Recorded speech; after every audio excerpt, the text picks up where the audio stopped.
Hello, Gustaph. Nice to meet you. Nice to meet you too. How are you feeling? Good.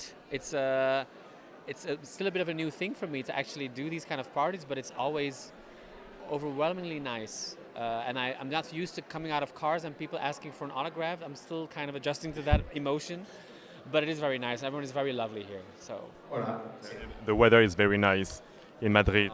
I know how it is in France, but in Belgium it's horrible. It's just nothing but rain all the time now. So I'm very happy to be in a warm atmosphere and the sun is shining.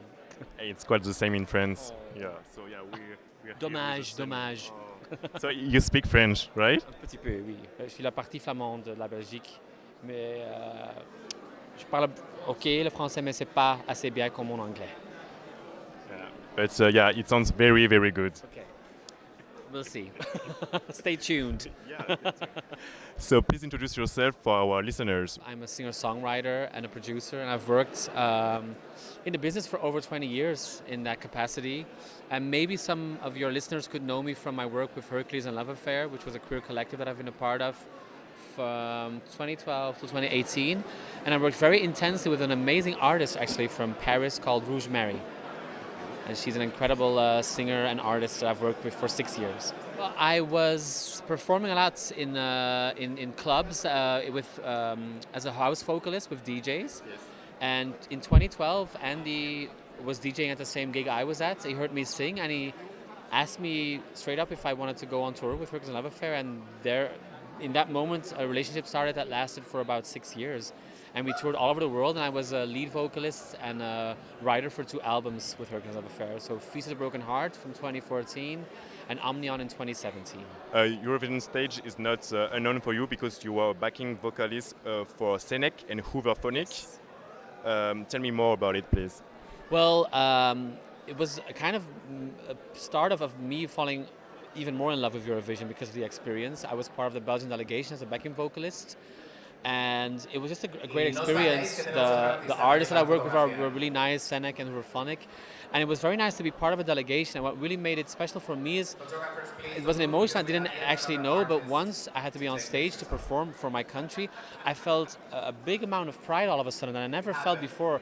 I'm imagining what a footballer might feel like, but I know nothing of football.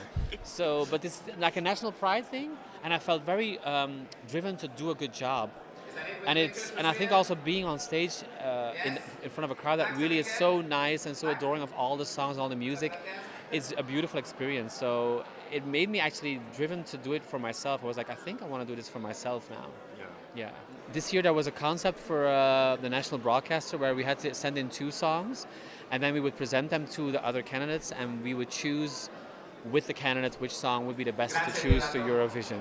I can say I was very proud that I got to do 2 songs that I had written myself, produced myself, and it was very much close to my heart and my vision. I didn't have to share it with a lot of people, so it did come from a very personal place, which I really liked.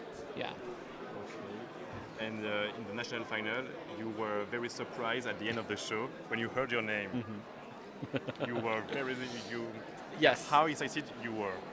I want to make very clear, I was very ambitious to go to Eurovision, but I was just very realistic. We were with 7 artists, and I think I kind of protected myself by saying, if I perform well, it's fine, and whatever happens, happens. But I think I was too much in that zone in my head, so winning was like, I didn't think of the option of winning for a stupid reason. So when it happened, I was really like, this was an option. Winning was an option, actually.